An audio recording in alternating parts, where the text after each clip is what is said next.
Damos la bienvenida a quienes nos escuchan a una nueva inmersión profunda. Yo estoy muy seguro de que el tema de hoy nos va a cambiar la perspectiva por completo. Sí, hola a toda nuestra audiencia. Hoy tenemos sobre la mesa una misión que es francamente fascinante. Totalmente. Vamos a subirnos, metafóricamente hablando, a los tejados de nuestras ciudades. Vamos a explorar un choque frontal enorme. Un choque entre la ciencia y el miedo, básicamente. Exacto. Bueno, el objetivo de nuestro análisis a fondo hoy es desmentir, punto por punto, estos prejuicios sociales que afectan a los operadores. Y lo haremos utilizando datos estrictamente físicos, operativos y éticos. Demostrando que estas infraestructuras no solo son inofensivas, sino que constituyen un verdadero salvavidas invisible en nuestras ciudades. Tala una antena. Es casi automático. Sí, sí. Y el primer gran bloque de prejuicios tiene que ver con la verdadera naturaleza de la radiofrecuencia. Mucha gente ve una estructura metálica grande y piensa en radiación peligrosa, mutaciones celulares o, vamos, creen que el vecino está instalando una máquina de rayos X en el edificio de enfrente. Lo fascinante de esto es que, y es algo que detalla exhaustivamente el ARRL Handbook, la gente mezcla conceptos muy básicos de física.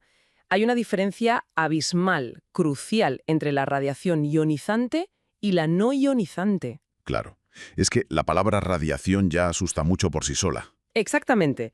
Las radiaciones ionizantes, como los rayos X o los rayos gamma, poseen una energía fotónica altísima. Tienes la capacidad literal de arrancar electrones de los átomos. Eso es, rompen enlaces químicos y por tanto pueden causar daños genéticos directos y mutar el ADN. Que es precisamente lo que genera ese pánico vecinal a las enfermedades celulares, claro.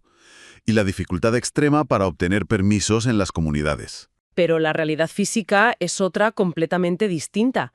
La radiofrecuencia, o RF, que utilizan los radioaficionados, es, por definición, radiación no ionizante. O sea que carece de esa energía. Carece por completo de la energía fotónica necesaria para causar ese tipo de daño a nivel genético.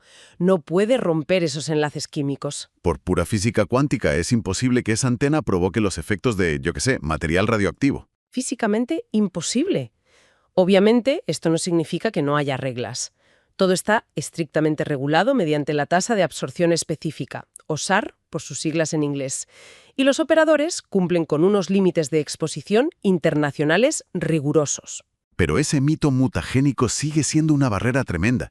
Y fíjate, los miedos irracionales no terminan en la biología. No, se extienden a terrenos de ciencia ficción, la verdad. Hay casos documentados donde los vecinos asocian las antenas con teorías de control mental, vigilancia masiva o espionaje. Madre mía, es que eso suena a película de espías de la Guerra Fría total. Pues mucha gente percibe las antenas de microondas o satelitales en un tejado residencial como si estuvieran ahí para interceptar comunicaciones privadas o leerles la mente. Y esto genera una hostilidad vecinal que a veces, lamentablemente, deriva en vandalismo contra los equipos de experimentación. Es una locura, y a esto se suma otra creencia insólita que es la relación errónea entre la emisión de radiofrecuencia y los cambios meteorológicos. Espera, ¿estamos hablando de culpar una antena de que llueva mucho o de que haya sequía? Tal cual. Existe una atribución constante de tormentas inusuales o sequías a la presencia de estas instalaciones. Y esto provoca una presión social tremenda para obligar a desmontar las estaciones después de fenómenos meteorológicos raros. Es de locos. Y bueno, hablando de meteorología, pongámonos en la piel de un vecino durante una tormenta eléctrica real. Ves un poste de metal apuntando al cielo en la azotea. Lo primero que piensas es que eso es un pararrayos gigante atrayendo el peligro hacia el edificio. El mito del imán de rayos. El ARRL Antenna Book lo aclara perfectamente. Las antenas no tienen voluntad propia, ni son imanes activos que llamen a las descargas atmosféricas selectivamente. Entonces, ¿qué ocurre físicamente cuando cae un rayo cerca de una de estas estructuras? Lo que ocurre es que, durante una tormenta, ya existe un gradiente de potencial electrostático enorme en la atmósfera. El cielo y la tierra están cargados. Ante ese escenario, una estructura elevada simplemente ofrece el camino de menor resistencia. Para una descarga que muy probablemente iba a ocurrir en esa misma zona de todos modos. Exactamente. La antena no atrae a la tormenta. Y la solución a este miedo pasa por la ingeniería eléctrica, no por la superstición. Los operadores instalan descargadores de gas, conexiones sólidas y tomas de tierra excepcionales. Y a pesar de eso, muchas veces las exigencias de las comunidades de vecinos sobrepasan cualquier lógica técnica, ¿verdad? Sí, piden protecciones contra rayos que exceden los estándares del mismísimo National Electrical Code. Piden medidas dignas de una central eléctrica para una antena de aluminio residencial. Y además está el miedo a que esa estructura tan grande se caiga sobre el patio del vecino. Hay una percepción de inseguridad mecánica brutal. Que deriva en requerimientos de seguros de responsabilidad civil desorbitados o cálculos estructurales propios de un puente colgante para antenas que en realidad son muy ligeras. Y esto del tamaño y la altura nos lleva a un problema gravísimo en los entornos urbanos. La paradoja de la altura urbana, sí. Eso es.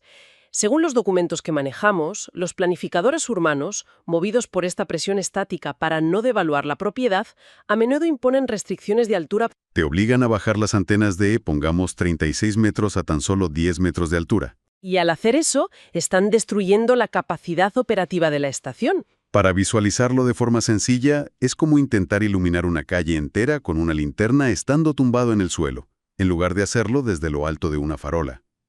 En bandas de VHF o UHF, donde dependemos de la famosa línea de vista, el ángulo de despegue de la radiación es vital. Si bajas la antena, la señal rebota en los edificios de enfrente y se pierde. Efectivamente, al restringir la altura por motivos puramente visuales, se amputa la capacidad física de la estación para propagar la onda hacia la ionosfera o hacia el horizonte. Y aquí es donde la cosa se pone súper interesante, porque estas normativas restrictivas generan un efecto boomerang espectacular en el propio vecindario. Totalmente. Imaginemos qué hace un operador cuando su antena está demasiado baja y rinde fatal. Pues para compensar esa ineficiencia, el operador podría verse obligado a subir la potencia de transmisión de su equipo hasta el límite legal. Si miramos el reglamento de la URSSEC, por ejemplo, pueden emitir hasta 1500 vatios en HF. Y al inyectar 1500 vatios en una antena que está prácticamente al nivel de los televisores y electrodomésticos de los vecinos, se desata el problema de las interferencias. Las famosas RFIs, interferencias de radiofrecuencia. De repente al vecino le suenan los altavoces del ordenador solos y la culpa, claro, es del radioaficionado. Se le culpa de cualquier fallo doméstico. Pero la realidad técnica es que las quejas suelen deberse a blindajes deficientes en los propios electrodomésticos modernos. Los fabricantes abaratan costes eliminando el aislamiento contra radiofrecuencia. O sea, el aparato es muy barato porque no está protegido y cualquier señal se cuela por los cables. Así es. Y la segunda parte de esta paradoja es que la física nos ofrece una solución matemática a este problema de interferencias a través de la ley de la inversa del cuadrado. Un concepto fascinante. La intensidad de la energía radiada disminuye exponencialmente a medida que nos alejamos de la fuente. Si a un operador le permitieran duplicar la altura de su antena, digamos de 10 a 20 metros, estaría alejando el punto de máxima radiación de los electrodomésticos del edificio. Y según los datos, esto reduce el potencial de interferencia en el vecindario en un 75%. Exacto. Es una ironía técnica tremenda.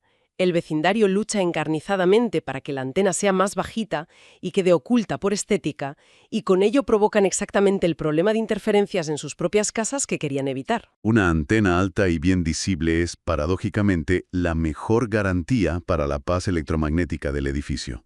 Y esto enlaza perfectamente con otro gran malentendido, que es el tamaño de la antena. Existe la suposición generalizada de que un mayor tamaño físico de la estructura implica automáticamente una mayor potencia de emisión. Claro, el vecino ve una antena enorme, ancha, llena de tubos, y piensa que están emitiendo a niveles industriales y violando la ley. Lo cual es ignorar por completo las leyes de la física. El tamaño físico de una antena no responde a la potencia del transmisor, responde a la frecuencia de operación, o, para ser más exactos, a la longitud de onda que representamos con la letra griega lambda. Es como comparar instrumentos musicales en una orquesta. Un contrabajo es muchísimo más grande que un violín, porque necesita una caja de resonancia gigante para producir ondas sonoras largas y graves. No significa que el contrabajo vaya a sonar más fuerte que el violín por defecto.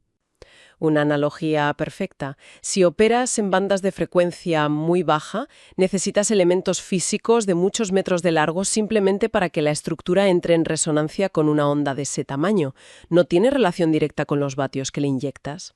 Y cuando miramos los textos clásicos de Moreno Quintana de 1978, nos encontramos con unos diseños electromagnéticos que visualmente imponen muchísimo. Por ejemplo, la famosa antena Yagi-Uda. Sí, la clásica antena con múltiples varillas transversales. La gente ve todas esas varillas apuntando en una dirección y asume que es una herramienta espía superpotente. Cuando, en realidad, la mayoría de esas varillas ni siquiera están conectadas eléctricamente al transmisor. Son reflectores y directores pasivos, ¿verdad? Exactamente. Su única función es rebotar y moldear el frente de onda para dirigir la señal a un punto muy concreto, ganando directividad. Otra estructura que asusta mucho visualmente es la antena cuadcúbica. Parece una red tridimensional gigante en el cielo. Pero a nivel de ingeniería es una genialidad absoluta. Utiliza elementos en forma de cuadro cerrado de onda completa. Esa geometría le confiere un ángulo de radiación bajísimo y, muy importante para entornos ruidosos, tiene un rechazo frente-espalda de más de 25 decibelios. Para traducir esto a un entorno práctico, Significa que la antena es capaz de escuchar señales debilísimas que vienen de frente, mientras hace oídos sordos a todo el ruido y la interferencia que provienen de la parte trasera. Aíslan las señales con una eficacia increíble. y luego está la antena colineal vertical, que es fundamental en bandas de VHF y UHF. La teoría detrás de esto, según los documentos, es impresionante. Si vemos la imagen completa de lo que logra una antena colineal vertical, es alucinante. Al alinear múltiples elementos radiantes en fase, consiguen alterar el patrón de radiación, comprimiendo el lóbulo de energía. O sea, en lugar de irradiar energía hacia el cielo, donde no hay nadie, toda esa energía se concentra y se aplasta contra el horizonte. Con ganancias de hasta 12 dBi. Es un rayo láser de precisión barriendo el horizonte, no una bomba de energía que explota en todas direcciones. Pero, claro, utilizar ese rayo láser requiere responsabilidad. Si emites con demasiada fuerza a través de una antena tan directiva, puedes saturar los receptores de otras estaciones distantes. Eso exige una responsabilidad técnica tremenda por parte del operador, desde luego. Entonces, ¿qué significa todo esto? Porque tenemos cálculos de Lambda, diseños cúbicos, compresión de lóbulos. Frente a toda esta complejidad y ciencia aplicada, el ensayo Fundamentos nos expone otro prejuicio enorme en la sociedad. El de la obsolescencia. Exacto. La creencia de que la radioafición es obsoleta frente a Internet, que es un uso ineficiente del espacio y del espectro. Con el 5G y la fibra óptica, muchos presionan para reasignar esas bandas a servicios comerciales, creyendo que los radioaficionados son dinosaurios jugando con walkie-talkies. Es una falacia gigantesca. Es cierto que la industria comercial se enfoca en banda CHF por encima de 30 GHz para cosas como el 5G o el 6G, pero la academia, los expertos en protección civil y las instituciones científicas ven a los radioaficionados como un laboratorio humano valiosísimo. Porque entienden la tecnología de una manera diferente a nosotros. Principalmente por eso.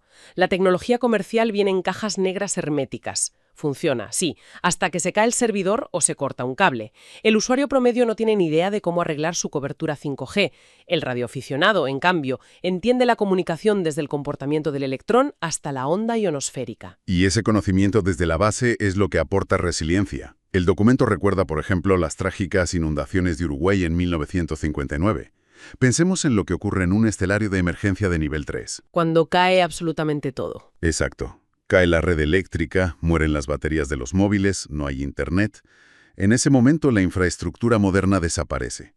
Pero los radioaficionados siguen operando con una batería de coche y un trozo de cable, proporcionando el único enlace con el exterior. Existe un protocolo internacional, el protocolo Wilderness, que insta a monitorizar frecuencias específicas, como los 146 con 520 MHz, sabiendo que en caso de desastre siempre habrá alguien escuchando al otro lado. Y ojo, que no lo hacen con tecnología anticuada. Hoy en día utilizan radios definidas por software y modos digitales que son pura vanguardia. Por ejemplo, el modo FT4, que intercambia información en paquetes de apenas 77 bits. Esto permite a los ordenadores decodificar señales que están literalmente enterradas por debajo del nivel de ruido electromagnético de fondo. Allí donde la banda ancha fracasa por completo, ellos logran establecer la comunicación. O la telemetría LoRa en el segmento de 902 a 928 MHz, que es perfecta para señales súper débiles, usando potencias mínimas. Pero claro, desplegar todo este conocimiento en un entorno urbano densamente poblado y hostil requiere tacto, y esto plantea una cuestión importante sobre el marco ético. Porque también existe el prejuicio, como mencionan los documentos, de que las transmisiones cifradas o en modos digitales están asociadas con actividades ilícitas. La gente escucha pitidos raros y desconfía de la naturaleza de las comunicaciones del experimentador. Por eso, el documento de la IARU sobre ética y procedimientos operativos es tan tajante, establece los pilares del radioaficionado. Debe ser considerado leal, progresista y amistoso. La figura central es la del buen vecino. Que no es solo no molestar, sino ser proactivo. Exacto. Cumplir con los límites de exposición a la RF es obligatorio, pero la mejor defensa contra las afirmaciones sin sustento científico es la transparencia y la divulgación técnica comunitaria. Explicar a la comunidad lo que haces y por qué es seguro. Invitar al vecino a la estación, mostrarle los equipos, enseñarle la licencia. Eso es.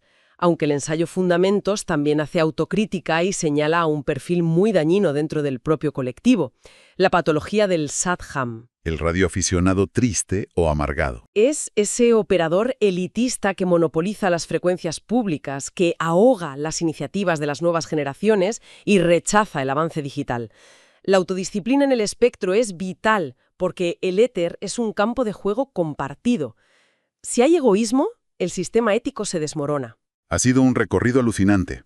Creo que para quienes nos escuchan, el mensaje queda clarísimo. Estas estructuras en los tejados no son reliquias del pasado, ni imanes de rayos, ni peligros mutagénicos. Son laboratorios de ciencia aplicada, redes de seguridad pública preparadas ante cualquier colapso. Y para cerrar nuestra inmersión profunda de hoy, la experta que me acompaña tiene una reflexión final que nos deja pensando a todos sobre este tema. Sí, algo para que nuestra audiencia le dé una vuelta. En un mundo hiperconectado donde dependemos ciegamente de infraestructuras invisibles y cajas negras que nadie sabe reparar, imaginemos que una tormenta solar masiva borrara nuestras redes comerciales modernas mañana mismo. La única red social real y funcional que quedaría en pie sería la de aquellos que hoy siguen ajustando cables de cobre en sus azoteas. Esto nos hace preguntarnos: ¿qué otras habilidades tecnológicas que hoy consideramos aparentemente obsoletas son en realidad nuestros salvavidas definitivos frente a la fragilidad del mundo moderno? Una pregunta que da vértigo. Esperamos que a partir de hoy miren los tejados de sus ciudades con otros ojos. Gracias por acompañarnos en esta inmersión profunda. Y hasta la próxima.